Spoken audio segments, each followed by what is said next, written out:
안녕하세요. 여러분. 오늘도 이렇게 찾아와 주셔서 정말 감사합니다.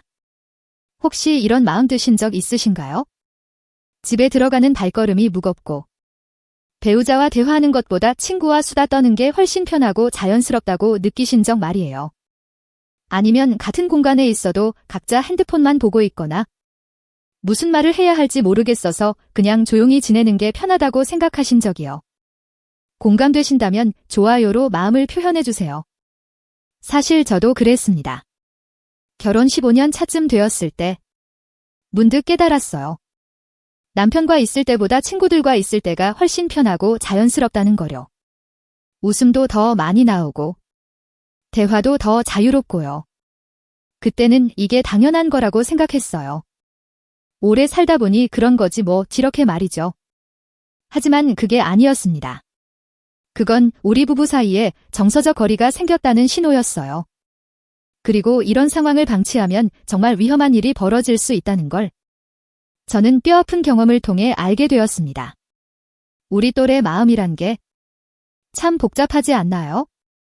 젊었을 때는 사랑이 전부인 것처럼 살았는데 나이 들어보니 현실이 앞서고 아이들 키우느라 바쁘고 생계 때문에 치이다 보니 언제부터인가 배우자가 연인이 아니라 그냥 함께 사는 동거인 같다는 생각이 들더라고요. 비슷한 고민 있으시면 좋아요로 알려주세요. 그런데 여기서 끝이 아닙니다. 더 심각한 문제가 있어요.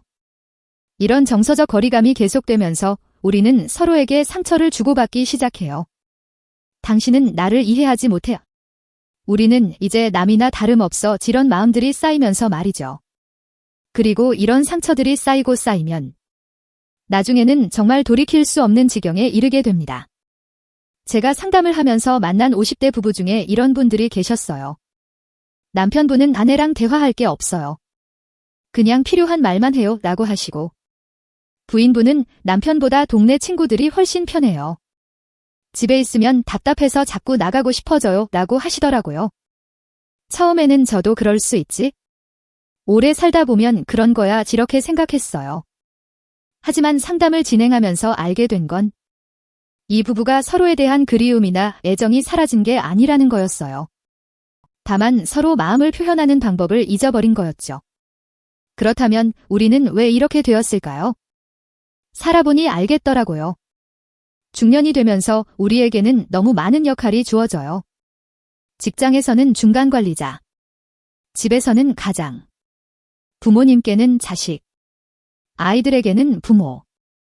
이 모든 역할을 다 하다 보니 정작 가장 중요한 역할인 배우자의 연인이라는 역할은 어느새 뒷전으로 밀려나 버린 거예요. 이런 마음 이야기가 필요하시면 구독 버튼도 꾹 눌러주세요. 그런데 더 놀라운 깨달음은 이제부터예요. 사실 우리가 배우자보다 친구가 편하다고 느끼는 진짜 이유는 따로 있었습니다. 친구 앞에서는 우리가 있는 그대로의 나를 보여줄 수 있거든요. 실수해도 웃어넘기고 솔직한 감정을 표현해도 받아주고 판단하지 않고 들어주죠. 반면 배우자 앞에서는 어떤가요? 이렇게 말하면 또 잔소리할까? 이런 모습 보여주면 실망할까? 또 싸우게 될까? 이런 생각들 때문에 자꾸 조심하게 되고 가면을 쓰게 되는 거예요. 제가 겪었던 아픈 이야기를 말씀드리면 저도 한때 남편 앞에서는 항상 완벽한 아내이려고 노력했어요. 집안일도 완벽하게, 아이들 뒷바라지도 완벽하게. 남편이 피곤해하면 절대 내 고민은 말하지 않으려고 했죠. 그런데 그렇게 살다 보니 정작 진짜 나는 어디에도 없더라고요. 친구들 앞에서만 진짜 내 모습을 보일 수 있었어요. 웃고 싶을 때 웃고, 울고 싶을 때 울고, 힘들 때 힘들다고 말할 수 있는 건 친구들 앞에서뿐이었죠. 그러다가 어느 날 남편이 이런 말을 하더라고요. 당신이 뭘 생각하는지 모르겠어? 친구들과 있을 때는 그렇게 밝게 웃는데 나랑 있을 때는 왜 항상 그렇게 조심스러워해? 그때 깨달았어요. 내가 남편을 사랑하지 않아서가 아니라 남편 앞에서 진짜 나를 보여주는 걸 두려워했구나 하고요. 여기까지 위로가 되셨나요? 좋아요 부탁드려요. 그렇다면 이 문제를 어떻게 해결할 수 있을까요? 잠깐. 이것만은 꼭 기억하세요. 부부 사이의 정서적 거리는 하루아침에 생긴 게 아니에요. 오랜 시간에 걸쳐 조금씩 멀어진 거라서 다시 가까워지는 것도 시간이 필요해요. 하지만 분명히 가능합니다. 제가 직접 경험했고 수많은 부부들이 이 과정을 통해 다시 사랑을 찾았거든요. 먼저 첫 번째 단계부터 말씀드릴게요. 1단계, 나부터 변화하기. 사실 우리가 알고 있던 건 모두 착각이었어요. 대부분의 사람들이 상대방이 변해야 해라고 생각하거든요. 하지만 관계에서 가장 빠르고 확실한 변화는 내가 먼저 변하는 거예요. 제가 먼저 시작한 건 가면 벗기였어요. 남편 앞에서도 친구들 앞에서처럼 자연스러운 나를 보여주기로 한 거죠. 처음에는 정말 어색했어요. 완벽하지 못한 모습을 보여주는 게 두렵기도 했고요. 하지만 용기를 내서 조금씩 시작했어요. 힘든 날에는 오늘 정말 힘들었어 라고 솔직하게 말하고 기쁜 일이 있으면 어린아이처럼 신나하는 모습도 보여주고요. 남편이 농담하면 배꼽 잡고 웃기도 했어요. 그러니까 신기한 일이 벌어지더라고요. 남편도 점점 자연스러워지기 시작한 거예요. 제가 진짜 모습을 보여주니까 남편도 자신의 진짜 모습을 보여주기 시작했거든요. 2단계, 호기심 갖기. 이제부터가 정말 중요합니다. 우리는 배우자에 대해 다 안다고 생각해요. 20년, 30년을 함께 살았으니까 말이죠. 하지만 정말 그럴까요? 심리학 연구에 따르면 사람은 계속 변화하는 존재예요. 5년 전의 나와 지금의 나가 다르듯이 배우자도 계속 변하고 있어요. 새로운 생각, 새로운 감정, 새로운 꿈들이 생기고 있다고요. 저는 남편에게 호기심을 갖기 시작했어요. 요즘 뭘 생각하고 있는지 궁금해. 어떤 기분이야? 무슨 일로 그렇게 웃고 있어? 이런 질문들을 자연스럽게 던지기 시작했죠. 처음에는 남편이 어색해했어요. 갑자기 웬일이야? 이렇게 말하면서요. 하지만 꾸준히 관심을 보이니까 점점 마음을 열기 시작하더라고요.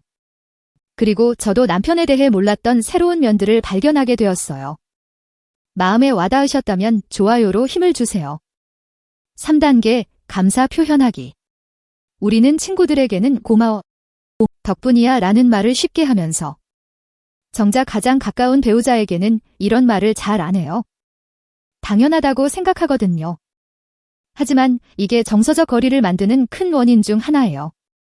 상대방이 해주는 일들을 당연하게 여기면 그 사람은 점점 소외감을 느끼게 되거든요. 저는 의식적으로 남편에게 감사 인사를 하기 시작했어요. 쓰레기 버리는 것부터 시작해서 전기료 내는 것, 아이들과 놀아주는 것까지 작은 일이라도 고마워라고 말했어요.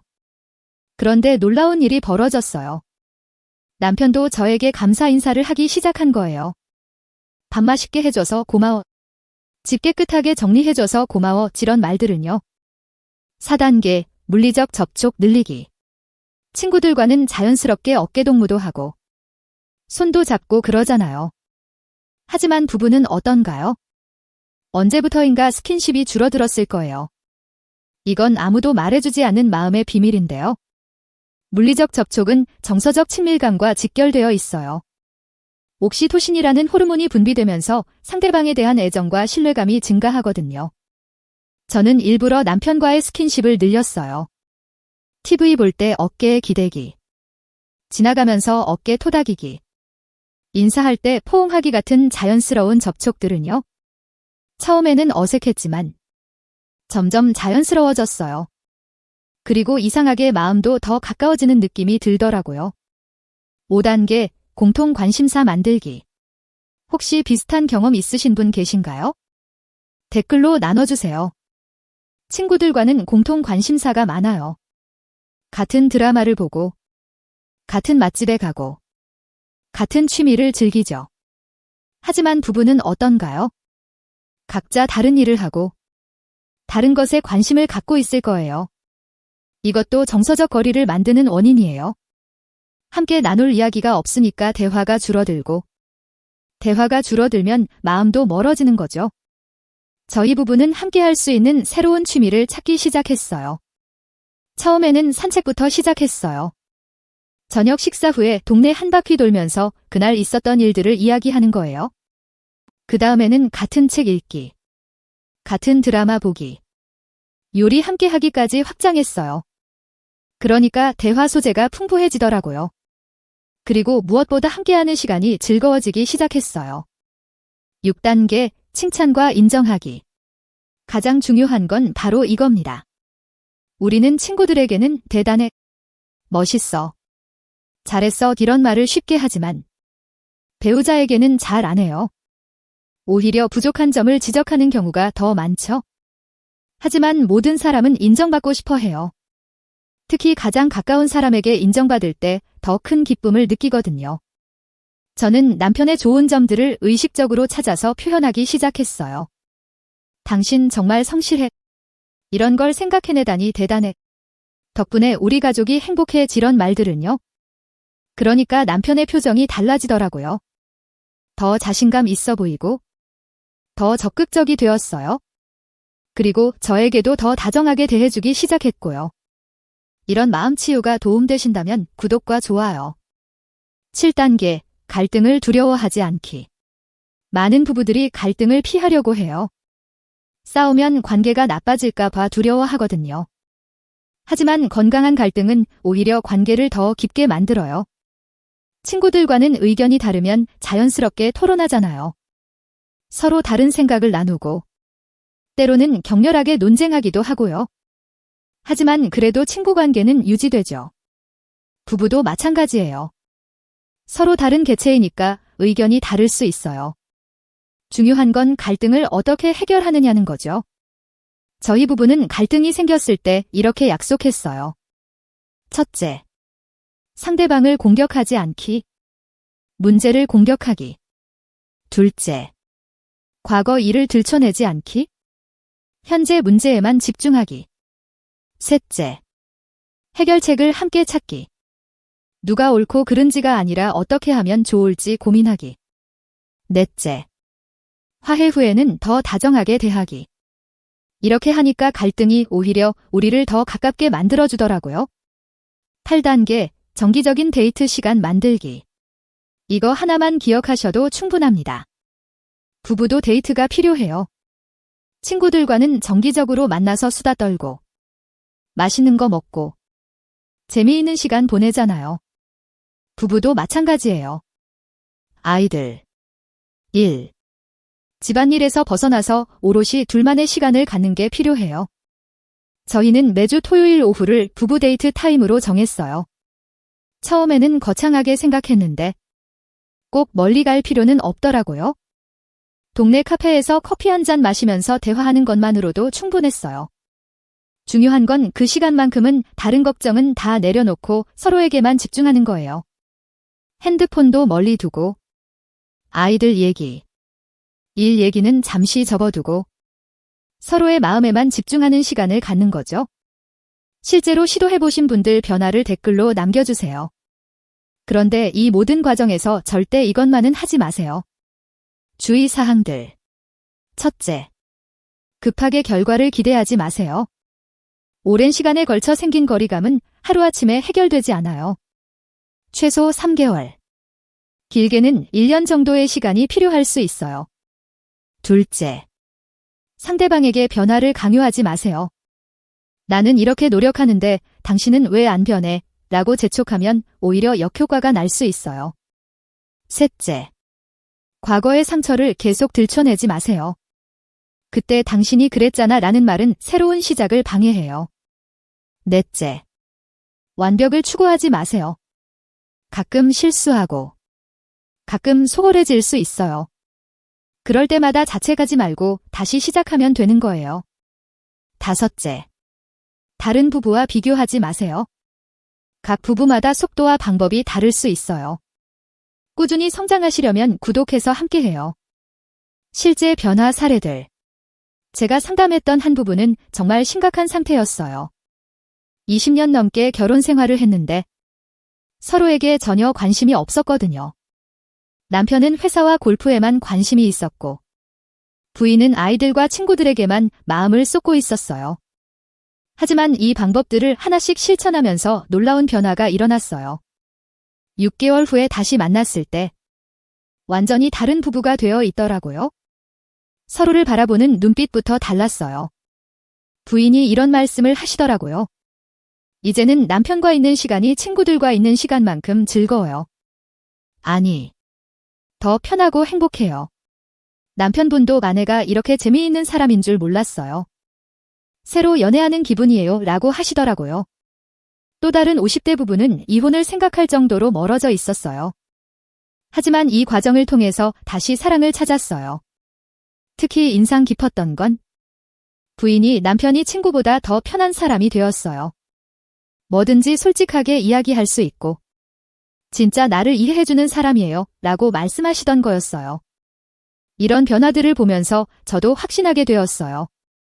부부 사이의 정서적 거리는 분명히 회복될 수 있다는 거요.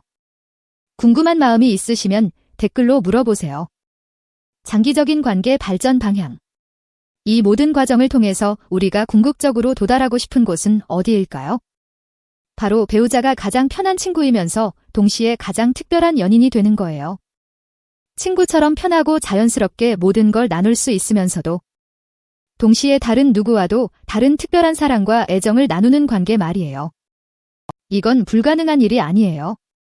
저희 부부도 그렇게 되었고 제가 상담한 수많은 부부들도 그렇게 되었거든요. 중요한 건 포기하지 않는 거예요.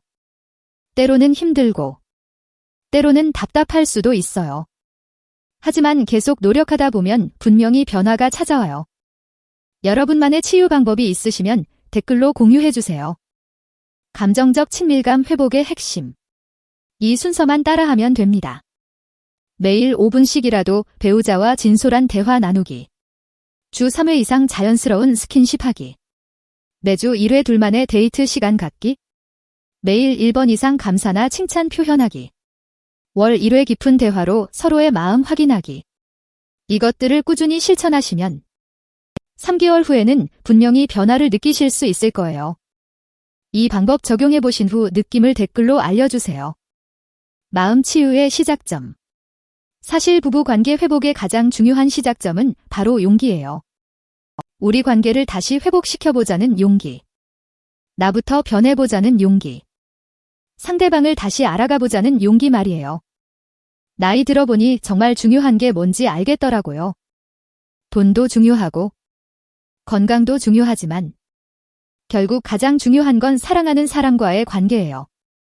그 관계가 행복해야 인생이 행복한 거거든요. 비슷한 고민 있으신 분들 댓글로 서로 위로해요. 새로운 시작에 대한 희망. 이 순간이 여러분 인생의 전환점이 될 수 있어요. 오늘부터 배우자를 새로운 시각으로 바라보시기 바라요. 그 사람도 여러분처럼 사랑받고 싶어하고 이해받고 싶어하고 인정받고 싶어하는 한 사람이에요. 우리가 친구들에게 주는 그 따뜻함과 관심을 이제는 배우자에게도 줘보세요. 친구들 앞에서 보여주는 그 자연스럽고 편안한 모습을 배우자 앞에서도 보여주세요. 저는 확신합니다. 여러분도 분명히 할 수 있어요. 다시 사랑하게 될 수 있고, 다시 설레게 될 수 있고, 다시 행복해질 수 있어요. 다음에 다뤘으면 하는 마음 주제가 있으시면 댓글로 요청해주세요. 마지막 당부의 말씀? 제가 이 모든 이야기를 나누는 이유는 단 하나예요. 여러분이 행복해지셨으면 하는 마음 때문이에요. 중년이라는 이유로, 오래 살았다는 이유로 사랑을 포기하지 마세요. 사랑에는 나이가 없고, 관계 회복에도 늦은 때란 없어요. 지금 이 순간이 바로 새로운 시작의 순간이에요. 구독자 여러분과 함께 성장할 수 있어서 감사해요. 여러분의 부부 관계가 친구 관계보다도 더 편하고, 더 따뜻하고, 더 특별한 관계가 되시기를 진심으로 응원합니다. 이거 하나만 기억하셔도 충분합니다. 사랑은 감정이 아니라 선택이에요. 매일매일 배우자를 사랑하기로 선택하고, 배우자에게 관심을 갖기로 선택하고, 배우자와 좋은 관계를 만들어가기로 선택하는 거예요. 마지막으로 꼭 전하고 싶은 말씀이 있어요. 여러분은 충분히 사랑받을 자격이 있는 소중한 분들이에요. 그리고 여러분의 배우자도 마찬가지고요. 힘들 때는 이 영상을 다시 보시고 우리가 나눈 이 시간을 기억해 주세요. 여러분은 혼자가 아니에요. 같은 마음으로 고민하고 노력하고 있는 분들이 여기 많이 계세요. 이 영상이 마음의 위로가 되셨다면 좋아요와 구독 부탁드려요. 여러분의 응원이 더 따뜻한 콘텐츠를 만드는 원동력입니다. 오늘도 여러분의 소중한 시간을 함께 해주셔서 정말 고맙습니다. 다음에 또 만나요. 안녕히 계세요.